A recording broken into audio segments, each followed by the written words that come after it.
AI तुमचे jobs खाणार नाहीये. बरं. AI येणारी लोक जी तुमच्या क्षेत्रात आहेत तेच तुमचे प्रतिस्पर्धी आहेत. तर तो तुम्हाला जाणवून घेईल की जो ह्या काळाच्या स्थित्यंतरामध्ये तरतोय तो जगतोय. ते ऑलरेडी घराघरात पोचलेलं आहे. गंमत अशी आहे की अच्छा हे म्हणजे AI हे माहित नाहीये. आणि हीच चूक आपण दरवेळी प्रत्येक तंत्रज्ञानाच्या स्थित्यंतराबद्दल केलेली आहे. त्यामुळे थेरॉटिकली AI नी मदत होईल का तर 200%. मुळात प्रश्न एक करायची आहे का? की इलेक्शन कॅम्पेन्समध्ये AIचा वापर होईल का? तर ऑलरेडी तो जवळपास प्रत्येक माणसाच्या 4,500 डेटा पॉइंट्स आता यांच्याकडे आहेत. DP बघून जवळपास 90% प्रोबॅबिलिटीने सांगता येऊ शकेल की तुमचं पॉलिटिकल लिनिएज काय आहे. दुर्दैवाने असं झालंय की आता बागुलबुवा इतका मोठा झालाय आणि त्यातून असं झालंय की अरे बापरे आता हे मला रिप्लेस करेल.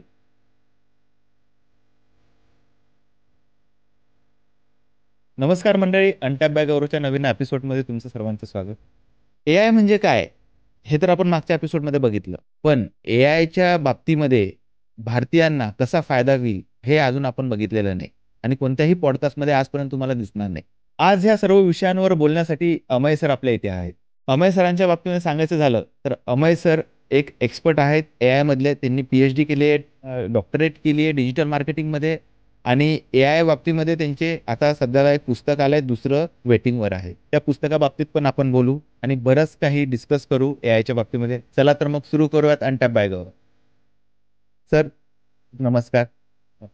आमच्या ह्या पॉडकास्टमध्ये बरंच मी तुमचे इंटरव्ह्यूज बघितले, TEDx मधलं तुमचं भाषण बघितलं आणि मी खरंच इन्स्पायर झालो या सर्व गोष्टींवरून. थँक्यू. मागच्या भागामध्ये जेव्हा AI बाबतीमध्ये मी चर्चा केली, आपले एक्सपर्ट होते त्यांच्यासोबत मी भरपूर असं डिस्कशन केलं, काही मिस तिथे क्लिअर केले. पण त्याच्यापैकी एक मला तुम्हाला आवर्जून विचारावंसं वाटतंय आणि तुम्हालाच काय, मी जे एक्सपर्ट माझ्या समोर येतील AIच्या बाबतीमध्ये मी त्यांना तो प्रश्न विचारेल की AI मुळे खरंच जॉब जाणार का? बापरे. खूप इंटरेस्टिंग प्रश्न आहे. आता आपण 2 मिनिटं आपण उदाहरण घेऊयात. म्हणजे मी हो का नाही या मुद्द्यापर्यंत यायच्या आधी थोडीशी पार्श्वभूमी लक्षात घेऊयात. आय गेस क्रिकेट सगळ्यांना आवडतं आणि आता चालूच आहे आजपासून सीझन, त्यामुळे मी त्याचं उदाहरण घेतो. एक काळ होता जेव्हा टेस्ट क्रिकेट सगळ्यांना माहिती होतं, तीच करन्सी होती त्या काळाची. आज T20 आहे.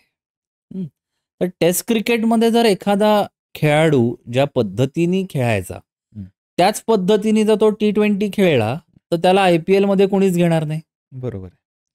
मग असं आहे का की तो खेळाडू वाईट आहे? नाही. बरोबर. तो आज घडीला जे काही पद्धतीचा खेळ खेळला जातोय, ज्याच्यावरती जास्त पैसे लावले जात आहेत, जो सगळ्यांना आवडतोय, त्या खेळासाठी तो खेळाडू उपयुक्त नाही. बरोबर. एक दुसरं उदाहरण घेऊयात आपण. मी साधारण धरूयात आपण एक 10 वर्षापूर्वी समजा कार चालवायला शिकलो असेल. त्यावेळी मी जेव्हा कार चालवायचो तेव्हा मॅन्युअल गाड्या होत्या. त्यावेळी कार चालवणं या क्रियापदावर जास्त जोर होता की मी फक्त कार चालवायचो.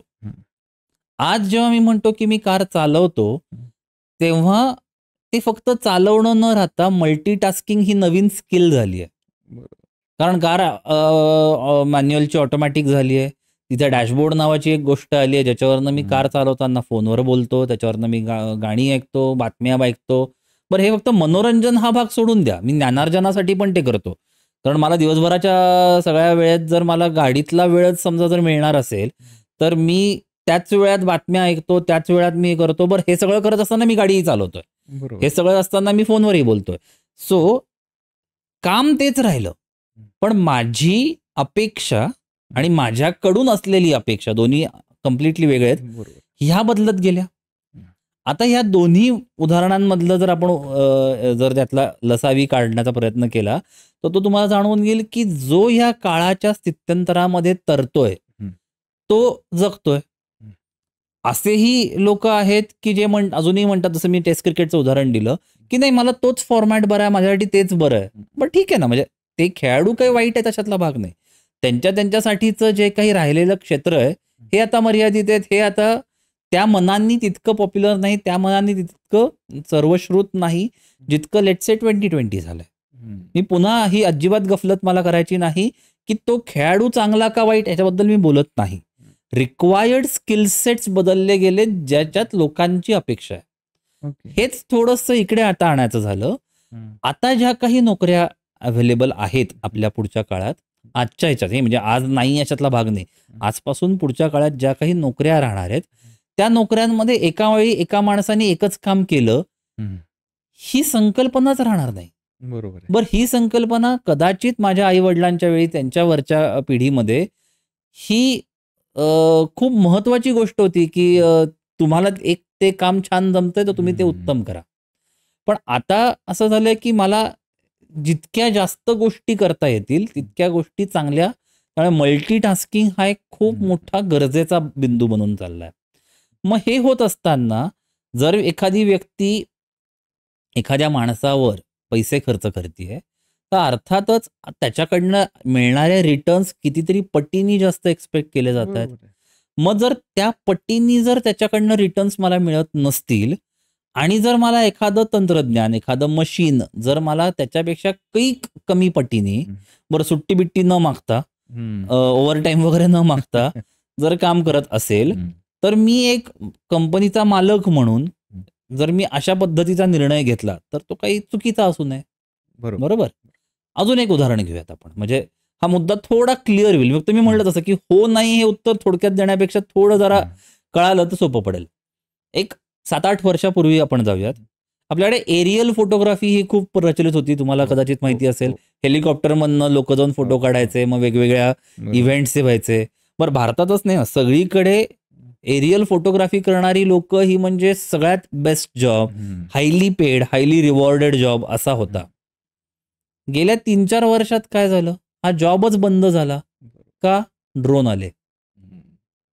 बर, त्या ड्रोन आल्यामुळे ही लोक जी करायची, बरं आजही आता काय मी म्हटलं की एरियल फोटोग्राफी करा, तर काही जण आहेत ना, मी जसं मगाशी म्हटलं तसं T20 टेस्ट क्रिकेटमधले काही जण आहेत जे त्यांना आवडतं, पण सगळ्यांना परवडेल अशी जर एरियल फोटोग्राफी आज ड्रोननीच होते. मग मी जर ड्रोन ऑपरेटर किंवा ड्रोन वापरणारा हा जर स्किल सेट पकडला तर त्याला आज जास्त काम आहे कम्पेअर्ड टू हेलिकॉप्टरमध्ये जाऊन फोटोग्राफी करणं. बरं, खर्चिक खूप कमी झालंय. आता ह्याच्या पलीकडे काय आलं की तो ड्रोनही ऑपरेट AI वर होईल. बरं, तेव्हा तो वरती जाईल, तो सेन्स करेल, 10 गोष्टी त्याचा डेटा कॅप्चर करून तो पुढच्या गोष्टी करेल.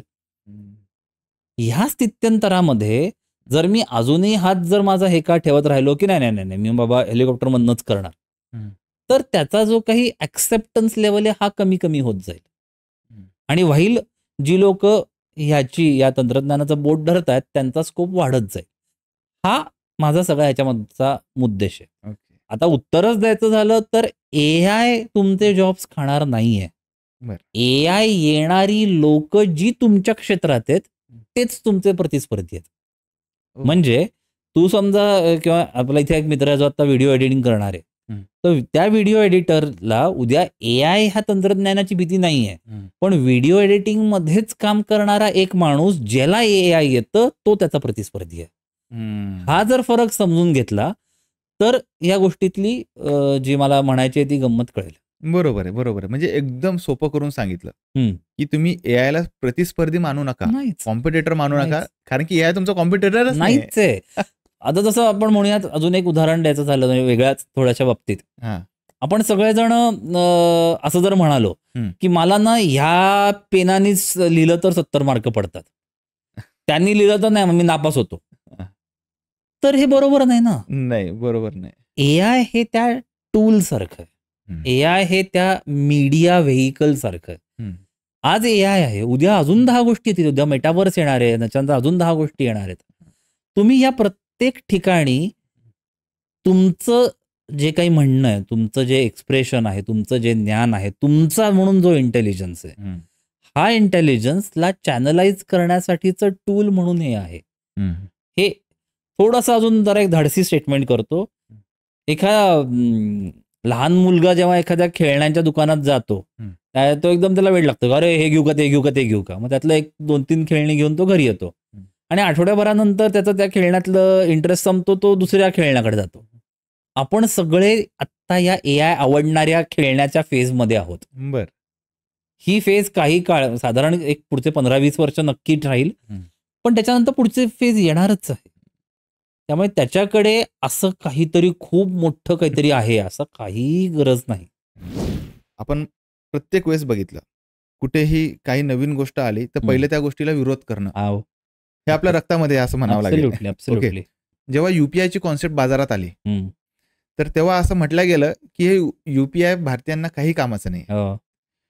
म्हणजे एखादी ठेल्यावरचा माणूस किंवा पाणीपुरी विक्रेता किंवा एक छोटा एकदम दुकानदार याला काय UPI वापरता येणार, पण आज आपण असं बघितलं तो अविभाज्य घटक बनला. बरोबर. तसं AIच्या बाबतीमध्ये येणाऱ्या काळामध्ये होऊ शकतं का? झालंय. होईल का नाही, झालेलं आहे. मी हे कसं आहे ना, याचे एक उदाहरण म्हणजे गंमत म्हणजे कसं आहे ना, की आपल्या घरात शिरलेल्या माणसाचं स्वागत नाही करता येत. जो घराच्या बाहेर आहे त्याचं करता येईल. हे ऑलरेडी घराघरात पोचलेलं आहे. गंमत अशी आहे की अच्छा हे म्हणजे AI हे माहित नाहीये. आता साधी आपल्या गोष्टी आहेत या, की मला काय म्हणायचं आहे की UPIचं जे तू उदाहरण उत्तम दिलंच, त्याच्यात कशी गंमत झाली बघ, की फक्त लोकांनाच वाटलं नाही, तर आपल्या अतिशय ज्येष्ठ एका संसदपटूलाही असं वाटत होतं की हे भारतात होणार नाही. पण आज मी तिला आज जर बघितलंच तर अन्न वस्त्र निवाराच्या नंतर इंटरनेट ही जवळपास मूलभूत गरज झाली आहे. त्याच्याशिवाय लोक जगू शकत नाही. आता आपली सगळी म्हणजे माणूस म्हणून जी काही एकमेकांची कम्युनिकेशनची जी साधनं आहेत, ही जर या इंटरनेट नावाच्या एका टेक्नॉलॉजीवर किंवा प्लॅटफॉर्मनी जशी जोडली गेली, तशीच कुठलीही जगातली टेक्नॉलॉजी जी आज आपण वापरत आहोत, जी आज इलेक्ट्रॉनिक्स किंवा टेलिकम्युनिकेशन या फील्डमध्ये आहे, ह्या प्रत्येक ठिकाणी AI मुळे जोडलं जाणं आणि त्या जोडल्यातून अजून 10 गोष्टी पुढे येणं हे होणारच आहे. म्हणजे कसं सांगतो आपण, आता आपण हा इथे व्हिडिओ रेकॉर्ड करतोय. इथे आता आपले 2 मित्र बसलेले आहेत जे आता हे शूट करतायत, लाईट्स छान लावलेले आहेत, नंतर अजून एक वेगळी टीम त्याचं पोस्ट प्रोडक्शन करेल. आता समजा यातली एकच मी फक्त एक्झाम्पल घेतो, जे आपण मगाशी बोलताना मुद्दा आला, की समजा आता माझ्या ऑडिओ लेवल्स आणि तुमच्या ऑडिओ लेवल्स या वेगवेगळ्या आहेत, बरोबर. आता हा माईक आपल्या दोघांच्या ऑडिओ लेवल्स कॅप्चर करतोय, म्हणजे तो डेटा साठवून घेतोय, बरोबर. तो साठवलेला डेटा एक साऊंड इंजिनियर स्टेबलाइज करण्याचा प्रयत्न करतो पोस्ट प्रोडक्शनमध्ये. आता हीच प्रोसेस करण्यासाठी एक पॉडकास्टिंगमध्ये एक AI टूल आलेलं आहे, ज्याला पहिल्या 2-3 चेक्समध्येच माझे ट्रेबल किती आहेत, माझं बास किती आहे, माझ्या अजून 10 गोष्टींच्या ऑडिओ लेवल्स किती आहेत, तुमच्या किती आहेत, अजून इथला ॲम्बियंट किती आहे, तो नॉईज किती कॅन्सल करायचा आहे, हे त्याच्यात प्री प्रोग्राम्ड आहे. बरं, त्याच्यानंतर आवड निवड हा भाग त्याच्यात खूप उत्तम रीतीने सांभाळला जाऊ शकतो, की ह्या पॉडकास्टमध्ये जेव्हा तुम्ही प्रश्न विचारत आहात तेव्हा तुमच्या माईकची इंटेन्सिटी जास्त पाहिजे, मी उत्तर देतोय तेव्हा इथली जास्त पाहिजे. बरं, मी पुन्हा आलो की त्याला माहिती आहे की माझे ट्रेबल लेवल्स पासून सगळे काय होते तो त्यांनी ऑलरेडी लक्षात ठेवलेत. ह्याच्या अजून पुढे जाऊन एखादा सीन जर इथे होत असेल तर त्या सीन मधलं इमोशन्स लक्षात घेता त्या इमोशननुसार कोणाचे ऑडिओ लेवल्स आणि ॲम्बियंट लेवल काय पाहिजेत, हे सगळं प्रोसेस जो एक व्यक्ती करायचा हे करू शकणारं टूल आहे. आता करू शकणारं टूल असं मी म्हणतोय, करणारं टूल नाही. हा खूप मोठा फरक आहे आणि इथेच ती गंमत आहे. मला साधनं म्हणून जी 5-6 आधी वेगवेगळी वापरायला लागू शकत असायची ती आता कदाचित एकाच ठिकाणी आहेत आणि खूप चटकन होतील. त्याची मेमरी चांगली असल्या कारणाने तो लक्षात ठेवणं हा एक भाग होऊ शकेल, तो स्वतःचे काही सजेशन्स देऊ शकेल, पण तिथे शेवटी माणूसच बसलाय जे हे ऑपरेट करणार आहे. सो मगाचा जो मुद्दा होता की नोकऱ्यांचा, तर तो इथे आहे की आता जो व्यक्ती जर तो म्हणला की अच्छा हे मी शिकतो तर त्याला कदाचित जास्त पगारही मिळेल, पण जो म्हणला की नाही रे मला नाही शिकायचं तर तो कदाचित काळाच्या ओघात मागे पडेल. आता पुढे येता येता जेव्हा आपला हा मुद्दा जेव्हा सुरू होतो तिथे मला असं म्हणायचं आहे की आता आज काळात हे ऑलरेडी आलेलं आहे. असं नाहीये की हे उद्या येईल, हे परवा येईल. आपल्या साध्या फोन मधल्या जवळपास 40 ते 42% गोष्टी आपण आज करत नाही, AI नी होत आहेत. आपल्याला त्याचं वाटतात की आपण करतोय किंवा आपल्यासाठी केल्या जातात. साधं मी बऱ्याचदा ते उदाहरण देतो की फोनचा ब्राईटनेस ऑटो ॲडजस्ट होणं, हा प्रकार आपण काही काळापूर्वी आपण करायचो, आता नाही करत. मग कोण करतंय? इथपासून ते अशा जवळपास 40 ते 42% गोष्टी आहेत, ज्या आपल्याला साधं ईमेल आपण ड्राफ्ट करायला सुरुवात केली, की आपल्याला सजेशन्स येतात. बरोबर आहे. की पुढचं वाक्य कंप्लीट हो, करण्यासाठीचे हो. सजेशन येतात. ऑटो करेक्ट होतं. मी शब्द एखादा चुकीचा लिहिला, की त्याचं स्पेलिंग करेक्ट होतं. हे कोण करतंय? बरं, इथपासून जाऊन समजा आता मी जेव्हा कोणाला ईमेल पाठवतो, तर माझी ईमेल लिहिण्याची पद्धत वेगळी आहे. मी जनरली लोकांना नमस्ते किंवा नमस्कार म्हणतो रादर दॅन हॅलो किंवा गुड मॉर्निंग. तर मी लिहित असताना माझ्या ईमेल आयडीवरनं जेव्हा ईमेल्स लिहित जातात, तर मला आता ऑटोफिलनी नमस्तेच येतं. मला नाही गुड मॉर्निंग येत. हे कसं होतंय? हे कोणतरी तर करतंय. बरं, फक्त माझ्यासाठी कोणतरी Googleमध्ये बसून हे करत नाहीये. बरोबर? तर या सगळ्या गोष्टी आपल्या घराघरात पोचलेल्या आहेत. स्मार्ट डिव्हाइसेस नावाचं अजूनच एक मोठं गणित आपल्या आजूबाजूला घडायला लागलंय. मग ते Alexa सिरीज असू देत पासून आपल्या स्मार्ट वॉच पासून बऱ्याच गोष्टी आहेत. मी नेहमी मजेने हे सांगतो, की आजकाल माणूस सोडून सगळं स्मार्ट झालंय.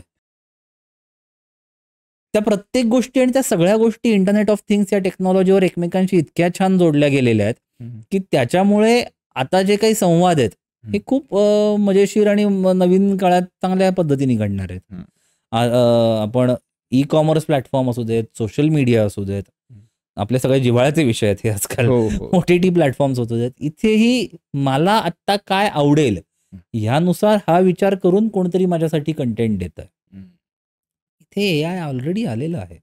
बरोबर आहे. कारण की मी जेव्हा Netflix ओपन करतो किंवा कोणतेही OTT प्लॅटफॉर्म ओपन करतो, तर तिथे ते मॅच दाखवतं. तुझं 96% हा कंटेंट तुझ्या याच्याशी मॅच करतो. बरोबर. म्हणजे खरंच म्हणजे AI हे प्रत्येक गोष्टीमध्ये आहे. फक्त हे समजून घेणं गरजेचं आहे. एक्झॅक्टली. आता आपण जसं UPIच्या बाबतीमध्ये बोललो. आता UPI म्हणजे काय बेसिकली? की ऑनलाईन मनी ट्रान्सफरिंग किंवा ऑनलाईन बाकीच्या गोष्टी करणं. ओके. आता ऑनलाईन जेव्हा आपण शब्द वापरतो, तेव्हा सगळ्यात मोठा एक गोष्ट आपल्या डोळ्यासमोर येते. जेव्हा ऑनलाईन मनी जेव्हा येते, तेव्हा फ्रॉड. Online fraud. ते कुठे ना कुठे AIच्या मदतीने थांबवता येईल? थेरॉटिकली हो. थेरॉटिकली हो, कारण जसं थेरॉटिकली घराला कुलूप असेल तर चोरी होत नाही. ओके. एकदम सोपं. म्हणजे घराला कुलूप असेल तर चोरी होणार नाही. नाही होणार. पण चोरी झालेल्या प्रत्येक घराला कुलूप असतं. हा जो पॅरलान्स आहे, त्या बाबतीत म्हणून मी थेरॉटिकली हो म्हटलं.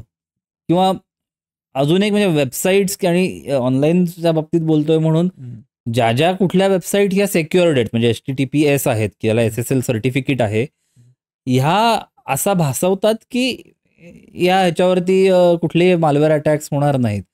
पण ऑनलाईन फ्रॉड झालेल्या किंवा मालवेअर अटॅक झालेल्या बऱ्याचशा वेबसाईट्स ह्या SSL सर्टिफाईड असतातच. त्यामुळे थेरॉटिकली AI नी मदत होईल का? तर 200%. मुळात प्रश्न आहे करायची आहे का? हा खूप महत्वाचा प्रश्न आहे.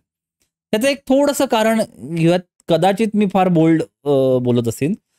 कुठलाही हा प्लॅटफॉर्म म्हणजे ऑनलाईन कुठलाही प्लॅटफॉर्म, कुठलंही सॉफ्टवेअर, कुठलंही टूल जे तुम्हाला कदाचित फ्री मिळत असेल किंवा कदाचित तुम्हाला काही 4 पैसे मागत असेल, ह्यांच्यासाठी किती जण या प्लॅटफॉर्मवर आहेत आणि त्या प्लॅटफॉर्मवर असलेल्या प्रत्येक माणसाचा मिळणारा अतिशय अविभाज्य घटक म्हणजे डेटा, ह्या एका गोष्टीवर हे चाललेलं आहे.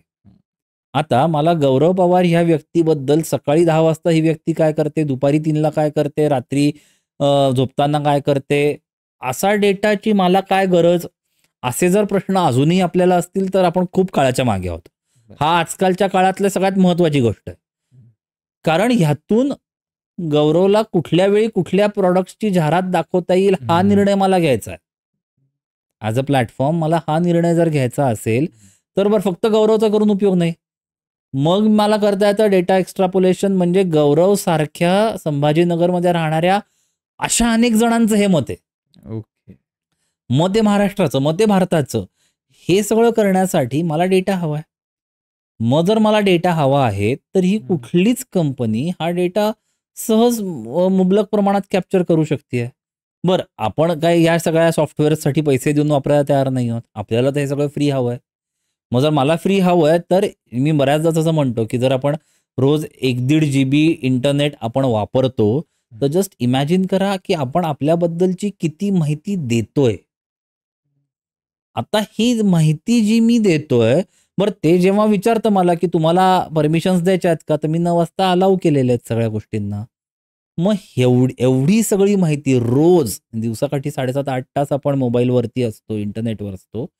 एवढी सगळी माहिती जर मी माझ्याबद्दलची देत असीन, तर अर्थातच ह्या सगळ्या प्लॅटफॉर्म्सकडे माझ्याबद्दलची अनेको प्रमाणातली माहिती आहे. म्हणजे मागे मी एकदा इलेक्शनबद्दल एका ठिकाणी बोलताना हा मुद्दा सांगितला होता, की इलेक्शन कॅम्पेन्समध्ये एआयचा वापर होईल का? तर ऑलरेडी तो जवळपास प्रत्येक माणसाच्या 4-4.5 हजार डेटा पॉइंट्स आता यांच्याकडे आहेत. बापरे! 1-2 नाही, 4-4.5 हजार डेटा पॉइंट्स. त्यावरून तुमचं फक्त डीपी बघून जवळपास 90% प्रोबॅबिलिटीने सांगता येऊ शकेल, की तुमचं पॉलिटिकल लिनिएज काय आहे. आणि असे प्रूव्हन मेथड्स आता आहेत. बरं. इथपासून जर पॉलिटिकल लिनिएजचं कळू शकतं, तर एफएमसीजी प्रॉडक्ट्सच्या ब्रँड्सबद्दल कळूच शकणार, की या व्यक्तीला हिमालयाचा प्रॉडक्ट आवडेल का अजून दुसऱ्या कुठल्यातरी कंपनीचा प्रॉडक्ट आवडेल. हे सहज प्रेडिक्ट करणं सहज शक्य आहे. आता जर हे करता येत असेल, तर मग ह्या कंपन्या हा सगळ्या डेटाचं काय करतात? हा त्यांच्या एथिकल मॉरल स्टँडचा पॉइंट आहे. आता जेव्हा सिक्युरिटी हा पॉइंटनी येतो, तर पहिल्यांदा थोडंसं परत पुढचं एक बोल्ड स्टेटमेंट माझं असं आहे, की आता हे मान्य करूयात, की डेटा प्रायव्हसी ही मिथ झालेली आहे. अच्छा. ही कारण हा इतक्या मुबलक प्रमाणात आपणच दिलेला आहे. दिला पाहिजे होता का नव्हता वगैरे, वगैरे हा काळात जायलाच नको. ही आताची सध्याची गोष्ट आहे. आता ह्या सगळ्याच कंपन्या ह्याच्यात आपले सगळे सर्च इंजिन झाले, सगळे सोशल मीडिया झाले, सगळे OTT प्लॅटफॉर्म झाले. ह्या सगळ्या प्लॅटफॉर्म्सवरनं हा सगळा जो डेटा कॅप्चर केला जातोय आणि मग तो खाली पर्क्युलेट केला जातोय. तिथे डेटा कंट्रोल ॲट सोर्स होणार आहे का? तर तो कधीच होणार नाही. ज्या सोर्सवरनं म्हणजे मी समजा जर Google या प्लॅटफॉर्मवरनं काहीतरी घेत असेल, YouTubeवरनं बघत असेल, सोशल मीडियावरनं बघत असेल, त्या प्लॅटफॉर्मवरनं जी डेटा चोरी केली जाते ती थांबणार आहे का? अनफॉर्च्युनेटली ती नाही. मग खालच्या सगळ्या गोष्टींना तुम्ही काहीही जरी केलं, तरी शेवटी जिथे ते होतंय त्या सोर्सला थांबेल का? तर नाही. म्हणून मी असं म्हणेन, की या प्लॅटफॉर्म्सवरनं काय होतंय किंवा या टेक्नॉलॉजीनी काय होतंय यापेक्षा मी किती सतर्क आहे, मी किती जागरूक आहे, हे जर मी विचार केलात तर कदाचित आपल्याला असं वाटेल, की तुम्ही खूप जास्त बऱ्या ठिकाणी आहात. आता एक ग्लोबल लेव्हलला किंवा जागतिक पातळीवर जर आपण बघितलं आणि असा विचार केला, की भारतीयांना किंवा बिझनेसमन्स जे आहेत, इंडियन बिझनेसमन जे आहेत, त्यांना खरंच एआयची मदत होऊ शकते का?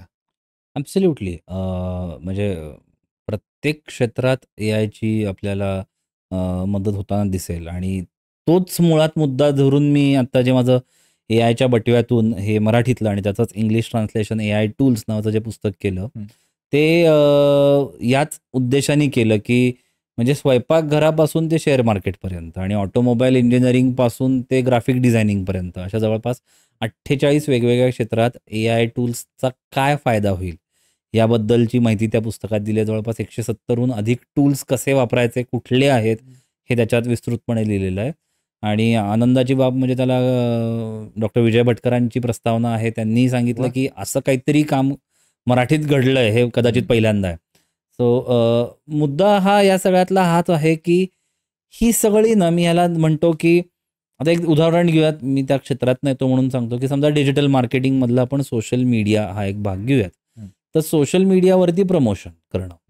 हे कसं आहे, हे कुठल्याही क्षेत्रातल्या ऑडियन्ससाठी गरजेचं आहे. कुठल्याही क्षेत्रातल्या कंपन्यांसाठीची ती आता गरजेची बाब झालेली आहे. मग माझी ही इंडस्ट्री आहे, त्याच्यात काय करता येईल? सो इंडस्ट्रीज जर तुम्ही व्हर्टिकल बघितल्या, तर काही स्किल सेट्स हे हॉरिझॉन्टल जातात. म्हणजे प्रत्येक ह्याच्यात ते टिक, टिक, टिक, टिक होतात. तशा बाबतीतला आता एआय आहे, जे सर्वसमावेशक झालेलं आहे. मग तुम्ही बँकेत असाल तर बँकेतले वेगळे एआय टूल्स आहेत. एचआरमध्ये असाल तर एचआर डिपार्टमेंटमधली वेगळी एआय टूल्स आहेत.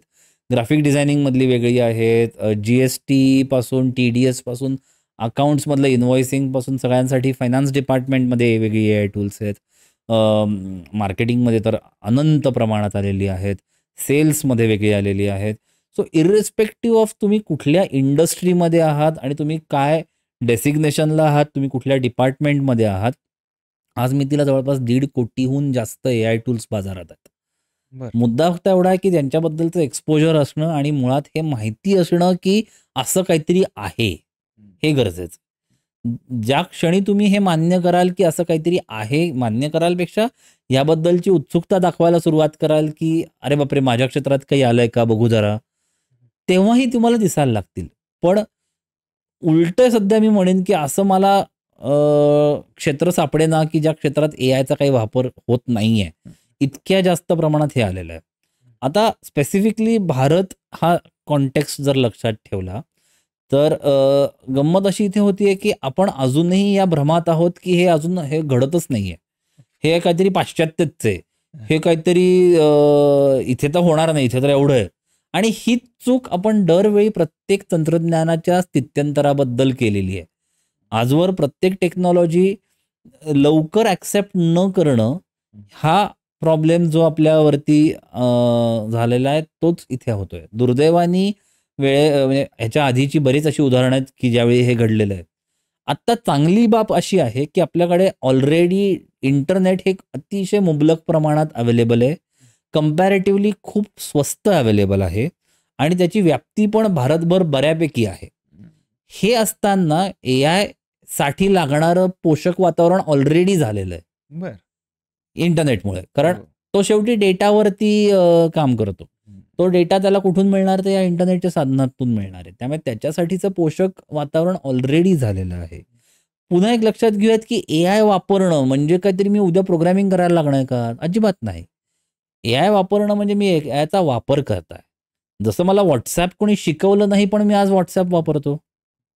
तसंच ही AIची साधनं वापरणं, हं. हे AIच्या वापरातलं खूप मोठा काम आपण करू शकू.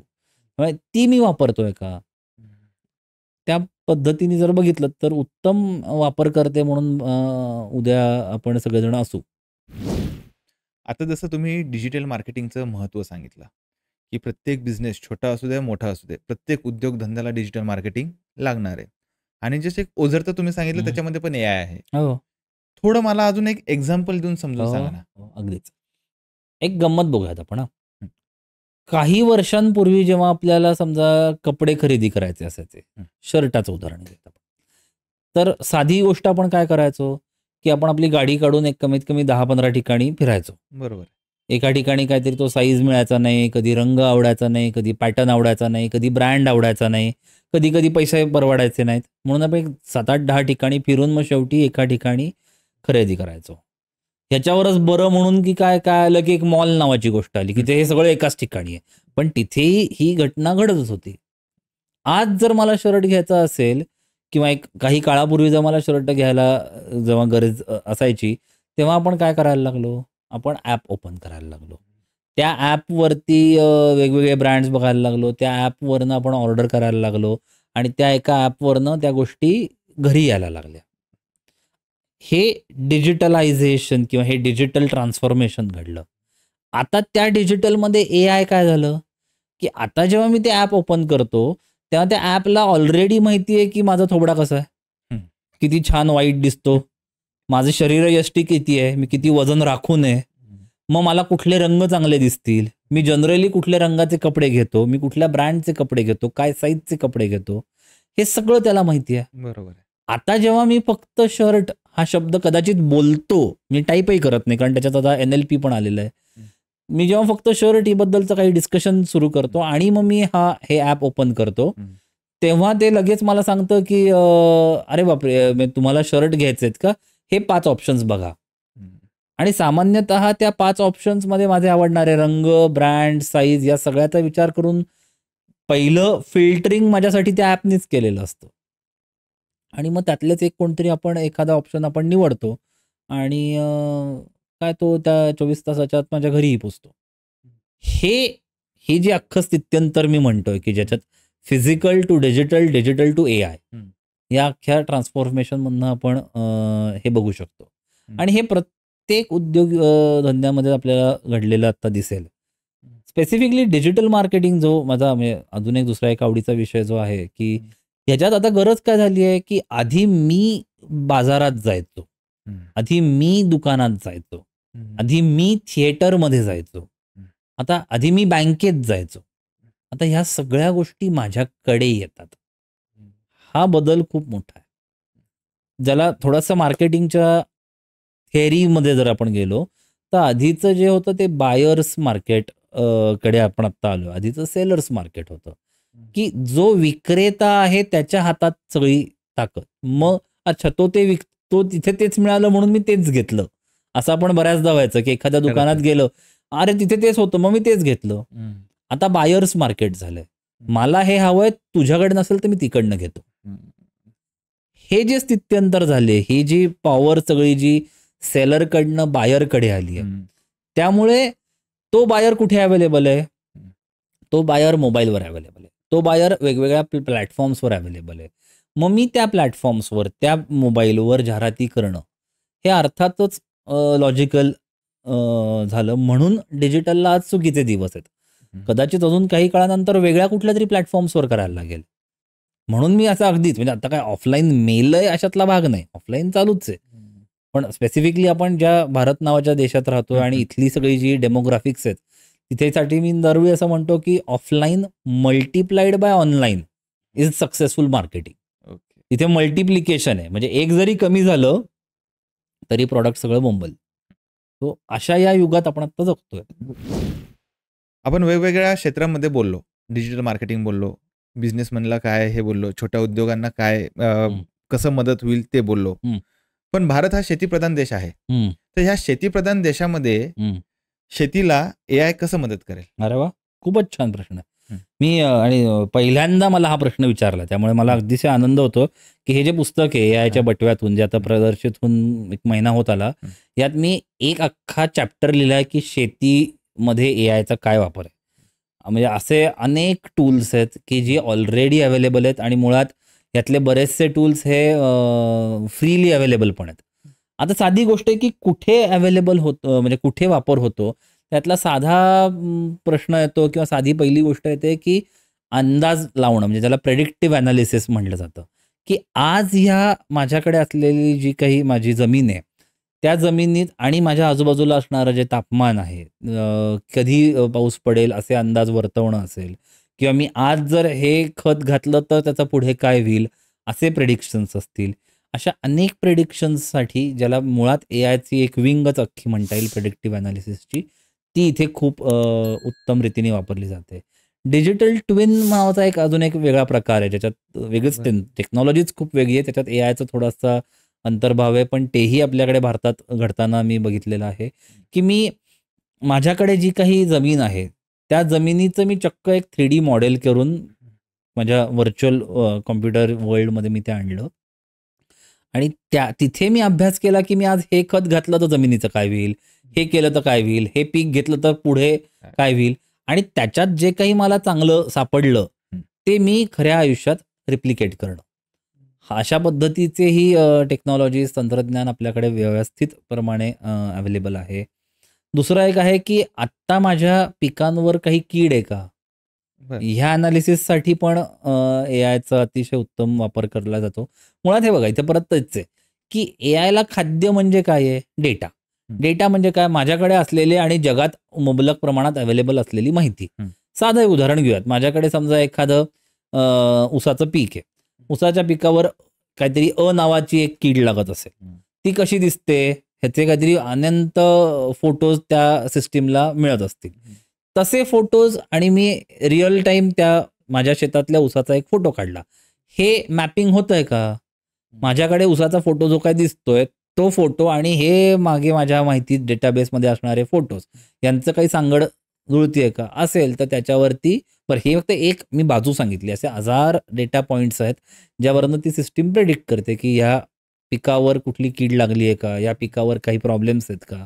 असेल तर ते डिटेक्ट करतं की बाबा हे प्रॉब्लेम्स आहेत, त्याची ही सॉल्युशन्स आहेत. तुम्हाला वापरायचे असतील तर तिथेच क्लिक करा, तिथनं तुम्हाला ऑर्डरही करता येतील, तुमच्या घरी ते येतील, वापरा. कसं वापरायचं याच्यासाठीचा व्हिडिओ पण त्या प्लॅटफॉर्म्सवर अवेलेबल आहे.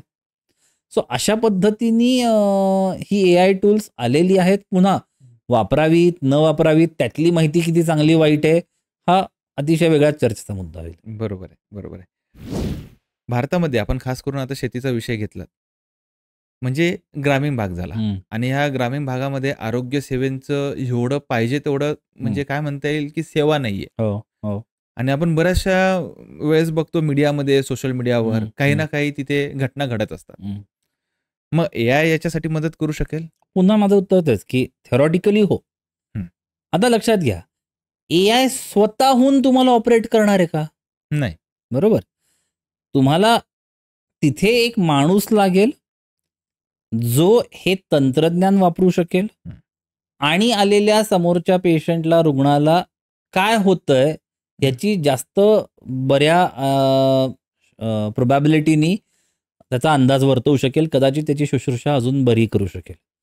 पण तिथे शेवटी जो लास्ट माईल कनेक्टिव्हिटीचा मुद्दा आहे की तिथे तो माणूस आहे का, ज्याला आरोग्यातलंही काही कळतं, ज्याला औषधांमधलं कळतं आणि एआय कळतं. हं. अशी व्यक्ती तिथे आहे का? हे थोडंसं कसं म्हणणं झालं माहिती का, की एखाद्या परिसरामध्ये इंटरनेट आहे पण मग तिथे बँकेची गरजच नाही. हां. हे तसं आहे. तुम्ही जे म्हणताय तसं, की त्या तंत्रज्ञानाकडे ह्या प्रॉब्लेमवरचं सोल्युशन नक्की आहे. हं. पण ते सोल्युशन वापरणारे, ते सोल्युशन तिथे देऊ शकणारे मॅनपॉवर तिथे आहे का? मगाचपासून म्हणजे माझा हा रोग कायम असणार आहे आणि तो आजही याच्या पूर्वी होता, की हे तंत्रज्ञान आपण तयार केलंय आणि आपण ते वापरणार आहोत. पिक्चर्समध्ये आणि कादंबऱ्यांमध्ये हे छान आहे, की अरे बापरे, ते मशीनच काहीतरी स्वतः करतंय वगैरे वगैरे. हे म्हणजे गंमत म्हणून छान आहे. पण प्रॅक्टिकल जगात त्याला जरा हे आहे. त्यामुळे जर तिथे अशी जर सुविधा झाली उद्याच्या काळात, की अशा एखाद्या कुठल्या तरी खेड्यात कोणतरी माणूस आहे, की ज्याला ह्या गोष्टी कळतात आणि ती व्यक्ती मग काय करू शकेल, मग एखाद्या तिथल्या रुग्णासाठी खूप दूरवर असलेल्या डॉक्टरशी लगेच संपर्क साधून त्याचा आजार वर्तवू शकते, त्याच्यासाठी काही मदत होऊ शकते. ओव्हर द पिरियड वेगवेगळ्या लोकांचा डेटा अक्युम्युलेट करून त्यांना आधी काय झालं होतं, आता काय झालं असेल, त्यांचे पॅटर्न्स समजून घेणं असं होऊ शकतं. पण ह्या सगळ्यासाठी शेवटी मुद्दा अजूनही लास्ट माईल कनेक्टिव्हिटीचा आहे. तिथे जर काही उत्तरं मिळाली तर नक्कीच फायदा होईल. आता जेव्हा आपण एआय हा विषय घेतो, मग वेगवेगळे क्षेत्र आपल्या डोळ्यासमोर उभे राहतात. पण त्या क्षेत्रांना बनवण्यासाठी विद्यार्थ्यांची गरज असते. हो. मग एज्युकेशन सिस्टममध्ये जर एआय समाविष्ट केल्या पहिल्यापासूनच किंवा एआयचं काही गोष्टी तिथे आपण त्यांना देऊ केल्यात किंवा काही नॉलेज असेल ते आपण तिथे देऊ केलं, तर काय वाटतं तुम्हाला एआयचा समाविष्ट केल्याने काय फायदा होईल? 100% होईल आणि तो ऑलरेडी झालाही आहे. बरं. आपल्याकडे सीबीएसई बोर्डच्या 6वीला ऑलरेडी पायथन ही एआयची लँग्वेज आलेली आहे. सीबीएसई 11वीला आर ही लँग्वेज ऑलरेडी आलेली आहे. कदाचित आय गेस आत्ता जी 24 एप्रिलला जी बॅच संपली ती माझ्या अंदाजाने यातली पहिली बॅच होती. पण हे ऑलरेडी झालेलं आहे. माझ्या अंदाजाने एसएससीलाही ते आत्ता प्रयत्न चालला आहे, की 8वीला का 9वीला एआयचा कुठला तरी एक विषय आणण्याचा प्रयत्न चालला आहे. जो आलाय का नाही याबद्दल मी साशंक आहे. पण तो प्रयत्न डेफिनेटली चालू होता हे मला माहिती आहे. गरज आहे का? तो 200% गरज आहे. ह्याच्यात काहीच म्हणजे नो क्वेश्चन्स आस्क्ड. हे अतिशय गरजेचं आहे. किती गरजेचं आहे तर एक 10 वर्षापूर्वी जर कोणी म्हणलं, की मला मायक्रोसॉफ्ट एक्सेल येतं, तर तो खूपच प्राइज्ड रिसोर्स होता. त्याच्याकडे अरे वा वा वा म्हणजे त्याचे गुणगान गायले जायचे. आज जर कोणी म्हणलं, की मला एक्सेल येतं, तर लोक असतात अरे येत नसेल तर सांग. आलंच पाहिजे तुला. म्हणजे हे इतकं कॉमन सेन्स झालं. सो एआयच्या ॲक्सेप्टन्ससाठी हा मुद्दा खूप गरजेचा आहे आणि अतिशय चांगली गोष्ट आहे, की पायथनसारखी जी एआयची ज्याला आपण म्हणूयात पेरेंट लँग्वेज, बरं शिकायला फार काही अवघड नाही आणि जर आता 6वीची मुलं शिकू शकतात, तर आपल्या इथे बसलेले प्रत्येक लिस्नरही शिकू शकतो. ती मुळात काय ना, आपल्याकडे मनात ती एक भीती आहे, की अरे बापरे, म्हणजे मी ते काहीतरी शिकणं म्हणजे मला प्रोग्रॅमिंग आलं पाहिजे, माझ्याकडे खूपच मोठा कॉम्प्युटर पाहिजे. काहीच गरज नाही. साध्या कुठल्याही बेसिक मोबाईलवर तुम्ही कुठल्याही साध्या कॉम्प्युटरवर तुम्ही हे करू शकता. हे लॉजिक आहे. हे प्रोग्रॅमिंगपेक्षा लॉजिक बिल्डिंग आहे. पण ते शिष्यवृत्तीची शाळेत परीक्षा असायची बघा, की त्याच्यावर बुद्धिमत्ता चाचणीसाठी असायचं ना, की यातनं पॅटर्न ओळखत पुढचं प्रेडिक्ट करा. हे जे काय लॉजिक होतं त्याच पद्धतीचं लॉजिक बिल्डिंग ब्लॉक्स क्रिएट करणाऱ्या या भाषा आहेत. आता शेवटचा प्रश्न विचारतो, जास्त वेळ घेत नाही तुमचा. आणि तो शेवटचा प्रश्न असा असेल की ज्यांना याच्यामध्ये करिअर करायचंय, मग ते कोणत्याही एजच्या म्हणजे कोणत्याही वयाच्या एका स्टेजमध्ये असतील, बरोबर. तर तुम्ही त्यांना काय सल्ला द्याल, त्यांना काय ॲडवाईस कराल? अ, 2 गोष्टी फक्त आपण ध्यानात वेगळ्या ठेवूयात, हं. की मला एआय प्रोग्रॅमर व्हायचंय का मला एआय युजर व्हायचंय? हे दोन्ही गोष्टी वेगवेगळ्या आहेत. मी डॉक्टर, वकील, इंजिनियर पासून काय ॲनिमेटर अशा कुठल्या क्षेत्रात असेन, तर मी एआय युजर होणार आहे, की त्या क्षेत्रातले वेगवेगळे एआय टूल्स शिकून त्या क्षेत्रात कसे वापरले जातात. इथे मला प्रोग्रामिंग वगैरे याची काहीही गरज नाही. मला आय-टीमध्ये काय करायचंय. हं. बरं, आय-टी किंवा प्रोग्रामिंगमध्येही असे अनेक प्लॅटफॉर्म्स आहेत जे नो कोडिंग, लो कोडिंग प्रकारचे आहेत, जिथे तुम्हाला काहीही कोडिंग येत नाही, गरज लागत नाही. म्हणजे माझ्या ऑफिसमध्ये एक माझी बरोबर काम करणारी सहकारी आहे, की जी आय-टी किंवा कॉम्प्युटर या काहीही विषयातनं येत, तिचं शिक्षण नाही. पण ती आता एका आय-टी फर्मला सजेस्ट करते, कन्सल्ट करते, की तुमच्या प्रोग्रामिंगमध्ये काय चुका आहेत. बरं. ते कसं करते तर एआयच्याच टूल्सच्या साधनातून. मला म्हणायचं आहे, की जर तुम्हाला वापरकर्ते व्हायचं असेल, तर सगळ्यात पहिल्यांदा तुम्ही ज्या कुठल्या क्षेत्रात आहात, तुम्ही ज्या कुठल्या त्या क्षेत्रातल्या ज्या कुठल्या कार्यात आहात, म्हणजे समजा मी ऑटोमोबाईलमध्ये आहे आणि मी अकाउंट्समध्ये आहे. तर ह्या क्षेत्रात कुठले एआय टूल्स आहेत, हे जरी तुम्ही पहिल्यांदा माहिती करून घ्या. त्या प्रत्येक एआय टूल्सचे व्हिडिओज त्यांच्या वेबसाईटवर आहेत, की ते काय करतात. ती टूल्स वापरली तर काय घडेल. आणि माझ्या पुस्तकातही माझा मुद्दा तोच होता, की तुमच्या क्षेत्रातली पहिल्यांदा एआय टूल्स समजून घ्या आणि ती काय करतात हे समजून घ्या. बरोबर. ह्या 2 जर गोष्टी झाल्या, ज्याला मी परत म्हणतो, की ॲक्सेप्टन्स वाढवा. तुमचा जर ॲक्सेप्टन्स इथे वाढला, तर अर्थातच तुमच्या कमीत कमी मनात विचार येईल, की अरे बापरे! उद्या मला काय करायचं तर मी वापरून बघू का? ही इच्छा निर्माण होणं हे या क्षेत्रातलं पहिलं पाऊल. ओके. या कोणासाठी? मग मी गृहिणी असू देत किंवा मी कुठल्याही क्षेत्रातल्या एखाद्या कंपनीचा मालक असू देत. या प्रत्येक स्तरावरतील वेगवेगळ्या लोकांसाठी मी जे काही रोज काम करतो, त्या क्षेत्रात, त्या माझ्या आवडत्या क्षेत्रात कुठली एआय टूल्स अवेलेबल आहेत. हे जर मी समजून घेतलं, तर माझी इच्छा निर्माण होईल. मग मी हळू ते डाउनलोड करीन, मी हळू ते वापरीन. हा इथला मुद्दा झाला. दुसरं आहे, की ज्यांना आत्तापर्यंत त्यांनी काही फॉर्मल या क्षेत्रातलं शिक्षण घेतलं नाही आणि त्यांना उद्या जाऊन एआयमध्ये प्रोग्रामिंग करत स्वतः एआय डेव्हलपर व्हायचंय. ह्या प्लॅटफॉर्म्सवरती जर जायचं असेल, तर त्यांना मी म्हणेन सगळ्यात पहिल्यांदा पायथन शिका आणि आर ही लँग्वेज आता जे पॅकेज म्हणून आलेलं आहे, या 2 गोष्टी शिका. या 2 गोष्टी शिकल्यावर तुमचं बेसिक फाउंडेशन म्हणून या क्षेत्रातलं, या लँग्वेजमधलं बरंच व्यवस्थित होईल आणि मग त्याच्यानंतर तुम्ही काहीतरी लॉजिक वापरत, काहीतरी गोष्टी करत स्वतःचं काहीतरी बनवायला सुरुवात करा. आणि त्या शिकण्यातूनच तुमच्या या 10 गोष्टी नक्कीच तुम्हाला जमायला लागतील. सो प्रोग्रॅमर्स आणि युजर्स या दोघांमध्ये गफलत फक्त नको. बरोबर. आजचा जो पॉडकास्ट झालाय खरंच आय ओपनर झालाय सगळ्यांसाठी. तुमचं खूप खूप धन्यवाद सर. Thank you. एवढा वेळात वेळ काढून इथे दिला. आम्हाला ह्या सर्व गोष्टी समजून सांगितल्या. आशा करतो आपण लवकरच एक एआयवरचा नवीन टॉपिक घेऊन परत भेटूयात. कधीही. आणि पुन्हा एकदा माझ्या टीमकडून खूप खूप आभार आणि खूप खूप धन्यवाद. Thank you so much.